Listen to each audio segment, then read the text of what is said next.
Energetic cords and soul ties. How to heal what still holds you. Hello, Soul Tribe. Welcome back. If you're new to my channel, welcome. I might have to do this video in 2 parts because I think it's going to be long. So let's talk about it. What are soul ties? So soul ties, they're deep. And a lot of the time, they're spiritual or they're karmic. And they're formed in a lot of different ways. One of the ways that they're formed is through intimacy. And a lot of people think that intimacy is actually when you touch somebody. That's not true. Intimacy is when you are intimate with somebody. When you're intimate with somebody. You can be intimate with somebody by being in person or in a distance. When you share yourself intimately. I just want to make this clear because there's people out there that they really just, they don't know this, right? So I'm like trying to make it clear without making it like really freaking clear. Okay? Okay. These soul ties are also created through trauma bonding, which I've talked about in the past. And they're also created through emotional repetition. And I believe this. You don't have to believe this way, but this is what I believe. I also believe that these soul ties are created before we incarnate here. So when we're on the other side and before we come in and we're born, we make these soul contracts with people that say, hey, you're going to come into my life when I'm in my 30s or my 40s and you're going to fucking break my heart. You're going to teach me how to level up and set some standards and create some boundaries and put value on myself. Now, energetic cords, they're a little different. They're a little more subtle. You create energetic cords when you're peopling. It's when you're going about your everyday life, when you're interacting with people, your family, friends, co-workers, when you're out shopping, you create these energetic cords with people. You can also create them through eye contact. Remember, we're all energy, okay? You can create them by standing in a line at the grocery store and the person in front of you turns around and they tell you this whole story about how they're going through a divorce and they lost their kids and blah, blah, blah, blah. And they're just attracted to your energy because you have that thing about you, that aura that draws people in and they feel safe to tell you stuff. But that creates an energy cord. That's why it's so important to freaking ground yourself and protect your energy. And of course, the casual schmexual stuff, you can create energy cords that way, or just an energetic exchange. So soul ties, they run deep into your soul level and they're tied to your destiny. Energetic cords, they're more situational, but they can most definitely still have an influence on your emotions, your decisions, and the way you feel, your well-being. So how are these created? Well, this is science, okay? They're created by sexual intimacy. When you have sexual intimacy, either by touching or by phone schmecks or FaceTime schmecks, that's intimacy, okay? It's formed that way. We're energy. Their distance doesn't fucking matter, okay? We just think it matters because we are dense matter and we think that you're fucking way over there and da-da-da. We're just energy. The way your phone fucking rings when somebody calls you or sends you an email and you get it like that, that's the same thing that's happening when you are being intimate with somebody, no matter if you're here and you're talking to your neighbor next door, okay? It's still an energetic exchange. And sexual intimacy, no matter how it's done, releases something called oxytocin. And that, my friends, creates an energetic connection to your sacral chakra, an energetic imprint, I should say. Also, repeated emotional exchange, and that creates like a dopamine loop. Add that with a trauma bond. That's always fun. Childhood wounds. What else? Patterns of codependency. I got caught up in that. Patterns of codependency.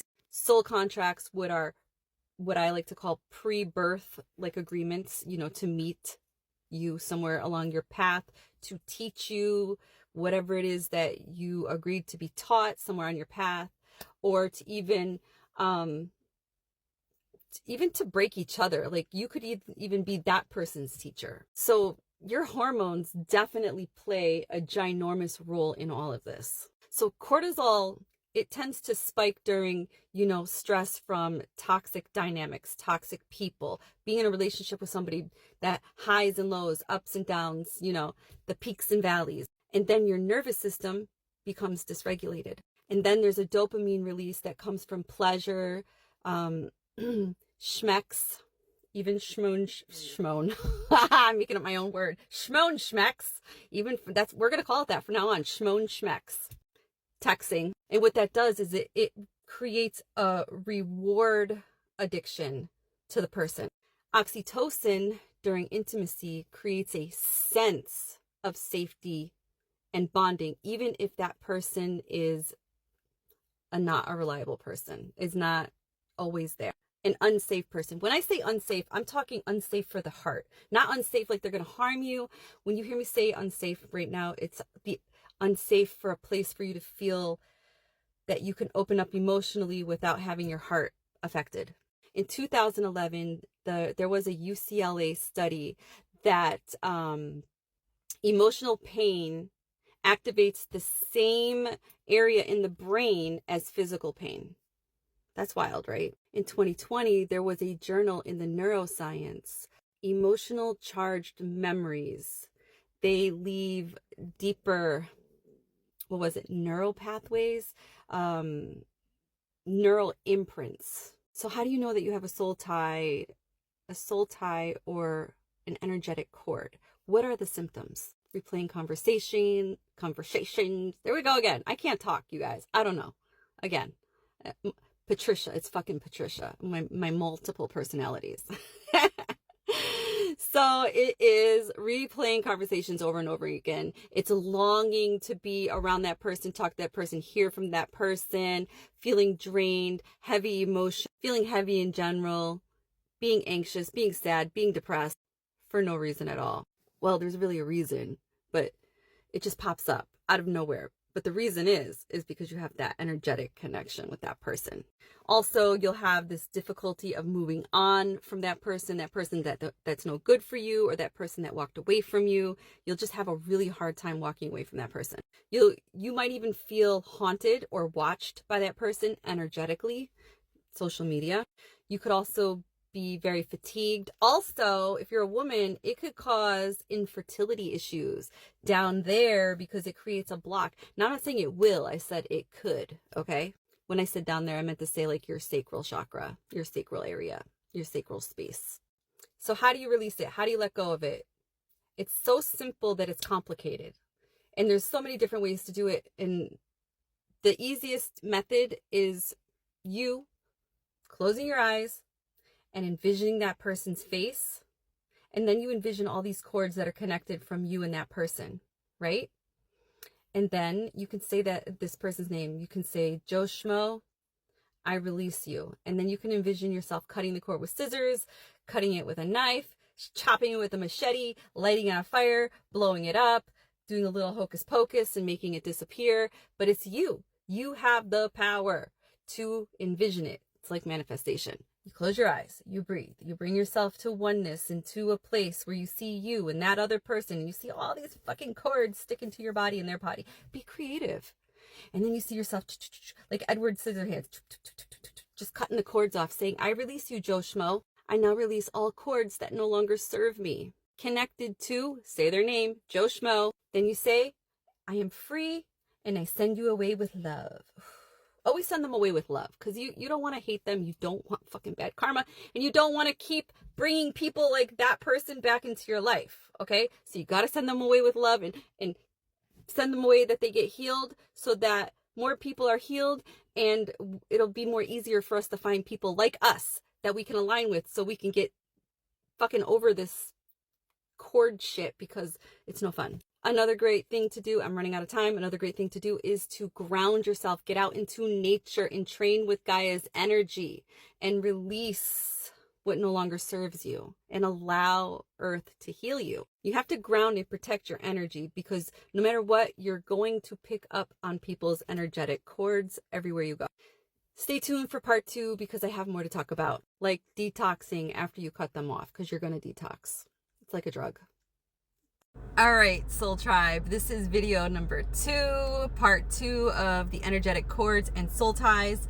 If you are just coming across this right now, this content, and you didn't watch part 1, stop. It's not going to make any sense until you go back to watch part 1 and then come back and watch part 2. So I left off on part 1 of getting out into nature. When you ground in nature, you entrain with Gaia, and you want to charge your body up with the negative ions. Negative ions are good ions. You want to disperse and get rid of the positive ions. Those are the bad ones. Those are the ones that cause all of the crap in your body to go cray, right? But you're also grounding, and you're centering yourself, and you're becoming one with all that is around you. You're spending time in the moment, like Ram Dass talks about. Be here now. Instead of being hyper focused on that person that you have that soul tie with, all right? Or that person that you have that energetic cord link with, all right? Because when you have those links and those ties, you tend to loop. Your mind loops. What are they doing? Why did they release me? Why did they let me go? How come they're not calling me? How come they treated me this way? How come they said this? How come they said that? Like your mind will just go insane. But when you're outside and you're grounding with nature and you're becoming one with all that is around you, and you're breathing and you're focusing on your breath and you're in training with her energy, it's meditation. It's meditative, right? And it's bringing you of the current moment. The current moment is telling you you're alive, you're well, you're safe, you're going to be okay. And it regulates your nervous system, okay? And that's the idea of why I'm telling you guys to get out into nature when you're feeling that kind of way. I do it all the time. Well, as long as it's not cold out, because I don't like the cold weather. But yeah, I spend a lot of my time. I venture off into the woods. I sit down by the water. Going by the water is also a really great place to. So when you're there, you're going to want to scan your body for any tension that you have. Where's this pain? Are you thinking about this person? Is it creating heartache? Is it creating like a little knot in your throat? Is it creating thoughts of looping thoughts over and over and over and over again in your head? Do you got butterflies in your tummy that are like doing backflips and junk? Are you feeling anything down there? Like a want, like a addiction want? Be creative, guys, because I can't say it. So what you're going to do is close your eyes, and wherever you feel, whatever you're feeling, maybe you're feeling heaviness in your body all over the place. Maybe it just feels like you have a bunch of little cords, making a little puppet out of you. All right. However it is you feel, you're the fucking co-creator of this reality. Like, you know how you feel. So just close your eyes and scan your body, and then envision those cords, right? And then envision yourself cutting them, clipping them, or chopping them, or burning them, or whatever you want, making them disappear. You are the co-creator of this reality. I'm going to keep saying that until you get it. Okay? And then I want you to say, I release all energy that isn't mine, and I call my power back to me. You guys, this works. I know this sounds really woo-woo for some of you. Just try it. Just try it. Scientifically, we are freaking energy. So it works. It works. I do it all the time. I mean, maybe I don't always do those methods. I do other methods. Like I do the grounding thing outside. I do the cord cutting thing. I did try Elizabeth Carson's cord cutting method, where she closed her eyes and she connected her pineal gland to the person's pineal gland and the cord that was between them, and she used her hand to chop it and take it away, and you could say, Joe Schmo, I release you, and you just do this, and you take them out of your energy field, and then you go back down this way and you chop the cord again. Joe Schmo, I release you. I tried her method. Honestly, her method did work. For some people, it does work. But when you have these soul ties, some of these methods just don't work. I'm going to be honest with you. And then you have to do them multiple times, because matters of the heart run deep, right? And like I said, it creates a hormonal wonky fucking wild ride. And it's like a detox from a drug. Another person could be another person's drug. I mean, that's freaking science. This is real. We have to detox from somebody that we were intimate with or that we had a connection with. That's no joke. This shit is science. It's hormonal. I actually had somebody, this person watches my videos. Please don't take this personally. I'm going to use you as an example, but I won't say who you are. All right, so I had this little thing and I felt this little something, and I was on my moon cycle, and I communicated something of how I was feeling, and then I got a phone call of this person asking me, is this what your moon cycle makes you do? Something along those lines. And I just started laughing because I do understand the whole oxytocin, dopamine release thing. So at the moment I didn't say yes because I was embarrassed. But come to think about it, yeah. Now that I'm reflecting on it, holy shit, I'm blushing right now. But yeah, so yeah, your emotions do play a huge role in all of this, right? It's the connection, disconnection. Maybe it's not even a disconnect. I don't even know what it is, but it's emotions. Emotions are like, they come in waves. Listen, I am not healed. I am healing, and I share my journey with you guys because nobody ever taught us how to do this. Okay, so I'm using me as an example. I have no shame. I'm not embarrassed. I actually love to turn pain into medicine, pain into healing. I want to help other women. And men too. You guys can change this and flip it to the opposite sex, but nobody deserves to be walking around with their heart in fucking pain. Nobody deserves to walk around feeling like they're on a fucking roller coaster ride and their emotions are being toyed with. Not to say that anybody's toying with my emotions, but it happens. Sorry, I'm a little distracted. Somebody was coming up to my vehicle. Again, I just want to make that one last part clear. Nobody is toying with my emotions because I don't want anybody to feel any type of way. Nobody is toying with me, but I have been toyed with, and that's what I am afraid of. I don't want to feel like I felt in my past. I want to avoid the addiction of the dopamine and the oxytocin and all the fucking hormones that release all this magic shit. I mean, you really can't avoid it, but I want to learn how to I want to learn how to love the shit that I get addicted to without becoming a fiend. That's a metaphor, by the way, because I'm addicted to coffee. Am I a fiend for coffee? Yes, I am. Another thing I really love to do is journal. I journal. Obviously, you guys know that because I turn my journaling into fucking creative videos. And that's what works for me. For me, that's what works, and that's what I like to do. Some people write fucking music and they sing about it. They sing about their life. And then you guys listen to it and you love it because you relate to it. And then you heal from it because music's healing. You can even do mirror work. You can heal yourself by looking in the mirror and saying, I am beautiful, I am goddess, I am divine, I am powerful, speak whatever you want. Speak whatever you want to lift your spirits.